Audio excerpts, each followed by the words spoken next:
भगवद गीता अध्याय 2 के महत्वपूर्ण श्लोक। श्रीमद् भगवद गीता ज्ञानदाता किस प्रकार युद्ध करने की अपनी दुष्ट मंशा को पूरा करने का प्रयास करता है तथा योद्धा अर्जुन को बार बार उकसाता है, इसका स्पष्ट वर्णन किया गया है।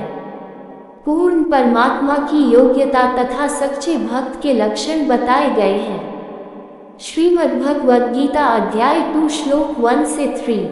अध्याय 2 के श्लोक 1 to 3 में वर्णन है कि दुखी व रोते हुए अर्जुन को देखकर श्री कृष्ण के शरीर में काल ब्रह्म भगवान ने प्रवेश किया तथा कहा कि इस अवसर पर तेरा ये कायरतापूर्ण आचरण न तो तुझे स्वर्ग ले जाने वाला है, न यश दिलाने वाला है तथा न ही यह महापुरुषों का कार्य है। इसलिए हे अर्जुन, नपुंसकता त्याग कर युद्ध के लिए तैयार हो जा। श्रीमद् भगवद गीता अध्याय 2 श्लोक 4 से 6। गीता अध्याय 2 श्लोक 4 to 6 में अर्जुन कह रहा है कि हे प्रभु, हम अपने पूज्य बुजुर्गों द्रोणाचार्य, धृतराष्ट्र, भाइयों और संबंधियों को मारकर पाप करने की अपेक्षा भिक्षा का अन्न खाना अधिक श्रेयस्कर समझते हैं और उनके रक्त से सने इस राज्य को भोगकर पाप के भागी बनेंगे और पता नहीं कौन मरेगा और कौन बचेगा। श्रीमद् भगवद गीता अध्याय 2 श्लोक 7 से 9। भगवद गीता अध्याय 2 के श्लोक 7 to 9 में अर्जुन कहता है कि मैं आपका शिष्य हूँ और आपकी शरण में हूँ। मेरा मन काम करना बंद कर चुका है। मुझे जो भी मेरे हित में हो वह उपदेश दीजिए। यदि कोई मुझे सारी पृथ्वी का राज्य दे दे और देवताओं का राजा बना दे, अर्थात इंद्र का सिंहासन दे दे, तो भी मैं युद्ध करके पाप का बोझ अपने सिर पर नहीं लेना चाहूँगा। अर्थात आप मुझे कितना ही समझाएं, परंतु मैं नहीं देखता कि आपकी कोई शिक्षा मुझे दुख से मुक्त कर सकेगी, अर्थात युद्ध के लिए तैयार कर सकेगी। मैं युद्ध नहीं करूँगा। इतना कहकर अर्जुन चुप हो गया और रथ के पिछले भाग में बैठ गया। श्रीमद् भगवद गीता अध्याय 2 श्लोक 10 से 16। भगवद गीता के ज्ञानदाता का जीवन और मृत्यु घटित होती है। भगवद गीता अध्याय 2 श्लोक 10 to 16 में वर्णन है कि दुखी अर्जुन को देखकर भगवान ने मुस्कुराते हुए कहा कि हे अर्जुन, तू अकारण दुखी हो रहा है और पंडित की तरह ज्ञान दे रहा है। विद्वान लोग जीवन मरण की चिंता नहीं करते। ऐसा नहीं है कि तू, ये सभी सैनिक और मैं पहले कभी नहीं थे या आगे कभी नहीं होंगे। इसलिए दुख सुख सहने का साहस जुटा और हम सब जीवन मरण के चक्र में हैं। विशेष विवेचना। गीता अध्याय 2 श्लोक 16 में वर्णन है कि असत अर्थात नाशवान का अस्तित्व सदा नहीं रहता तथा सत अर्थात अविनाशी सदैव विद्यमान रहता है। परमात्मा अविनाशी है, उसकी आत्मा भी अविनाशी है। संपूर्ण जगत परमात्मा से व्याप्त है, अर्थात विस्तार को प्राप्त हो गया है। उस अविनाशी परमात्मा का अभाव, अप्रकट होना कभी नहीं होता। श्रीमद् भगवद गीता अध्याय 2 श्लोक 17। अविनाशी प्रभु गीता ज्ञानदाता से अन्य है। गीता अध्याय 2 श्लोक 17 में उसी अविनाशी परमात्मा की महिमा बताई है कि परमात्मा के अतिरिक्त कोई भी नित्य नहीं है, क्योंकि आत्मा को परमात्मा ने अपने वचन, अपने शरीर द्वारा उत्पन्न किया है। उत्पत्ति से पूर्व आत्मा का अभाव था। यद्यपि वर्तमान में भी आत्मा अविनाशी है, परंतु उस समय परमात्मा का अभाव नहीं था। गीता अध्याय 2 श्लोक 17 का भावार्थ है कि गीता ज्ञानदाता काल भगवान कह रहा है कि अर्जुन, हम सब, तू, मैं तथा सर्व प्राणी जन्म मरण के चक्र में है। वास्तव में तू उस परमात्मा पूर्ण ब्रह्म को ही अविनाशी जान जिससे ये सर्व ब्रह्मांड व्यवस्थित है। उस अविनाशी सत्पुरुष को कोई नष्ट नहीं कर सकता। उसी की शक्ति ही प्रत्येक प्राणी तथा कण कण में विद्यमान है। जैसे सूर्य दूर होने पर भी उसका प्रकाश तथा गर्मी पृथ्वी पर प्रभाव डालती है। विशेष जैसे सौर ऊर्जा संयंत्र को दूर स्थित सूर्य से शक्ति प्राप्त होती है, उस संयंत्र से जुड़े प्रकाश देने वाले सभी पंखे व बल्ब चलते रहते हैं। इसी प्रकार पूर्ण परमात्मा दूर सतलोक में विराजमान होकर सभी प्राणियों को आत्मा रूपी शक्ति प्रदान कर रहा है। सभी प्राणी व ब्रह्मांड उस पूर्ण परमात्मा की शक्ति से चल रहे हैं। जो साधक शास्त्र विरुद्ध साधना करते हैं तथा परमात्मा से लाभ प्राप्त नहीं कर रहे हैं, उनका अंतःकरण पाप कर्मों से घिरा हुआ है। सद्गुरु की शरण में आकर सत्य साधना यानी शास्त्र विधि अनुसार सच्ची भक्ति करने से पाप कर्मों के बादल छंट जाते हैं। इससे पूर्ण संत की मर्यादा में रहकर साधना करने से परमात्मा से मिलने वाली शक्ति मिलनी शुरू हो जाती है। श्रीमद् भगवद गीता अध्याय 2 श्लोक 18 से 20। भगवद गीता अध्याय 2 श्लोक 18 से 20 का अनुवाद है कि ये 5 तत्वों से बना शरीर नाशवान है।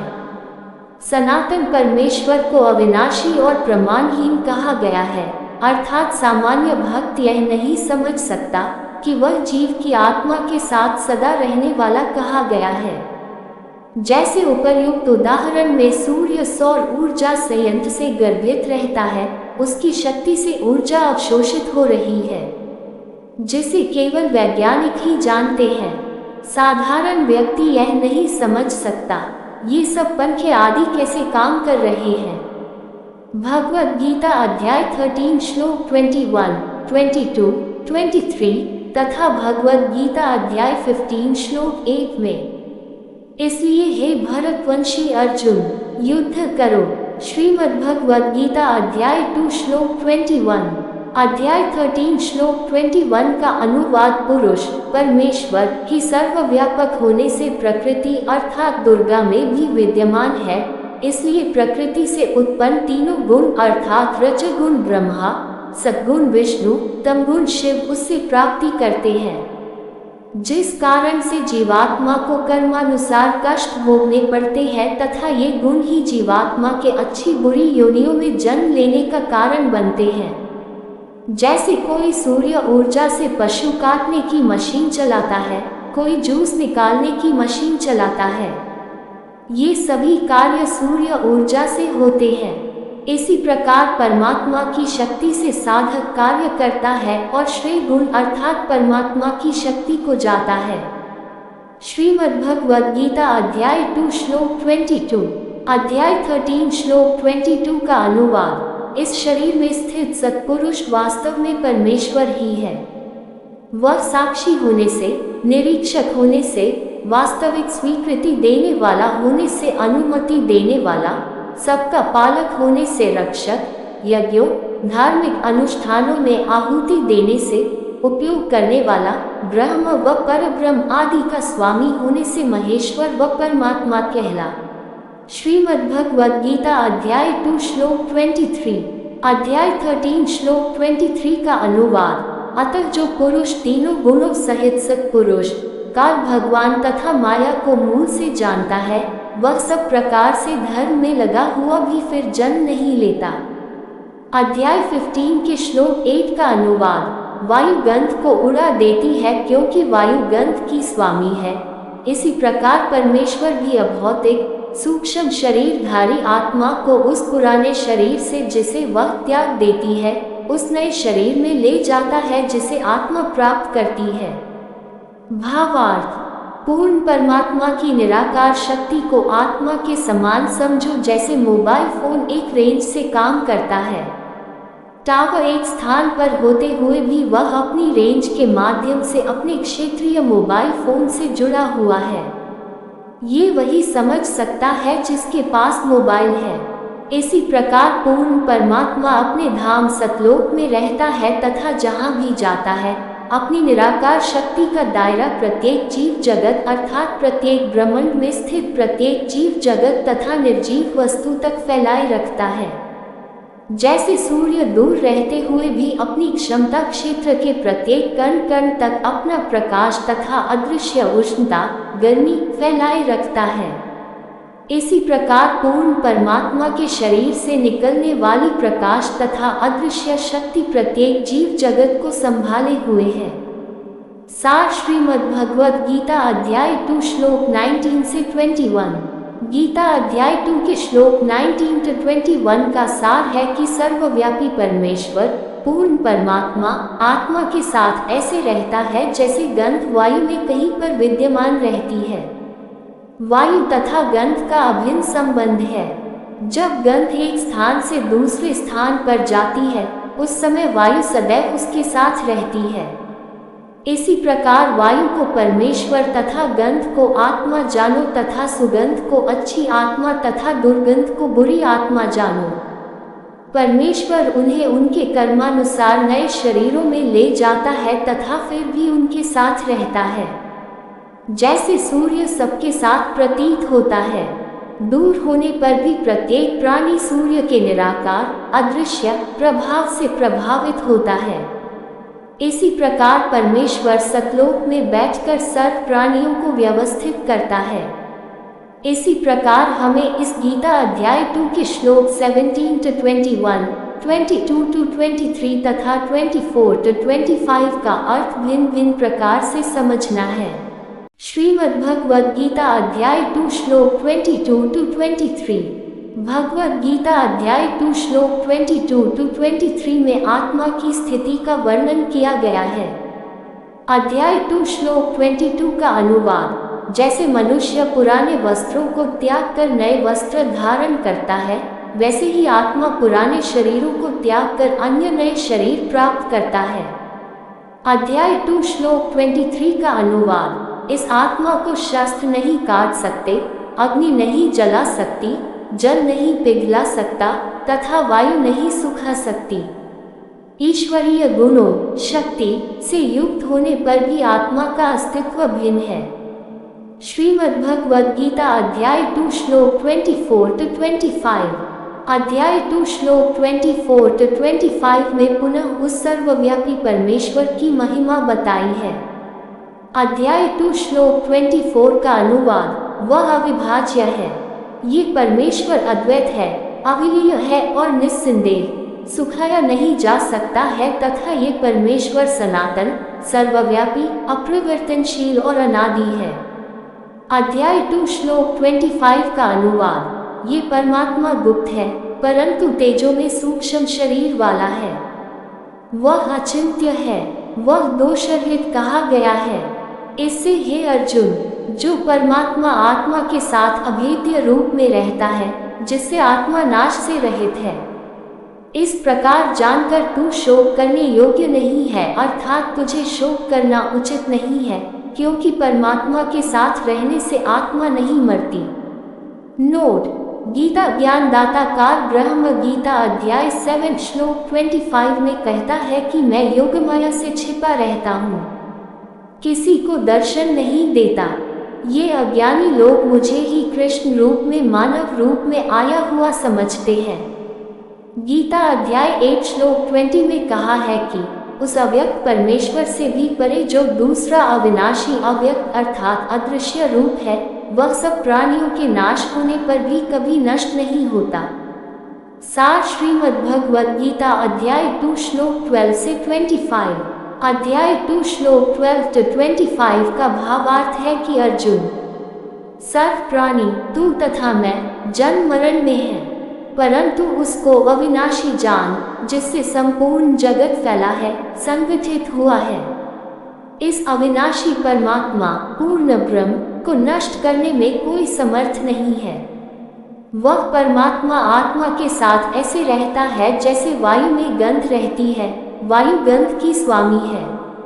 अच्छा जीवात्मा सुगंध है तथा बुरा जीवात्मा दुर्गंध है, परंतु शुद्ध वायु पृथक है, फिर भी दोनों का अभिन्न संबंध है। इसी प्रकार जीवात्मा में भी के समान गुण है, फिर भी अपने कर्मों का फल भोगता है। जैसे मनुष्य पुराने वस्त्रों को त्याग कर नए वस्त्र धारण कर लेता है, इसी प्रकार जीवात्मा अपने कर्मानुसार स्वर्ग नरक तथा 84 लाख योनियों में सुख दुख भोगता है, परंतु परमात्मा को कोई कष्ट नहीं होता। जीवात्मा सुखी दुखी तो होता ही है, यहाँ पर यह बात स्मरण रखना अति आवश्यक है कि गीता जी के अध्याय 13 श्लोक 22 to 23 तथा अध्याय 15 श्लोक 1 में स्पष्ट है कि आत्मा पूर्ण परमात्मा का अंश है। सत्पुरुष का उससे ही अभिन्न संबंध है। आत्मा अपने कर्मों का फल भोगती है, सुख दुख भोगती है, परंतु परमात्मा सत्पुरुष इन सब से दूर है, विरक्त है। इसलिए प्रिय पाठकों, इस रहस्य को समझना अति आवश्यक है। आत्मा भी अमर तथा अविभाज्य है, परंतु कर्मों के वश में है, जबकि परमात्मा इससे अप्रभावित है, सर्वशक्तिमान है। इस गहन अंतर को समझ लेने के पश्चात आप गीता जी के शुद्ध ज्ञान का अधिकतम लाभ उठा सकेंगे। श्रीमद्भगवद गीता अध्याय 2 श्लोक 26 से 30। भगवद गीता अध्याय 2 श्लोक 26 to 30 में कहा है कि शरीर छूट जाने पर भी आत्मा नहीं मरती, क्योंकि परमात्मा अदृश्य रूप में उसके साथ रहता है। जैसे पुराने वस्त्र त्यागने पर नए वस्त्र धारण किए जाते हैं, वैसे ही इस शरीर को भी ऐसा ही समझो। आत्मा को न काटा जा सकता है, न आग में डाला जा सकता है, न पानी में डुबाया जा सकता है, न हवा सुखा सकती है, वह अमर है। ये परमात्मा इस आत्मा के साथ दृष्टा रूप में रहता है तथा निर्दोष है। यदि हम आत्मा को निरंतर मरती जन्मती माने तो भी हमें दुखी नहीं होना चाहिए, क्योंकि पुराने वस्त्र त्यागने पर वह नए वस्त्र धारण कर लेती है, इसलिए शोक मत करो। जो जन्मा है वह अवश्य मरेगा और जो मरता है वह अवश्य जन्मेगा। परमात्मा कह रहे हैं कि तू, मैं तथा ये सभी जीव पहले भी थे और आगे भी रहेंगे। फिर चिंता किस बात की।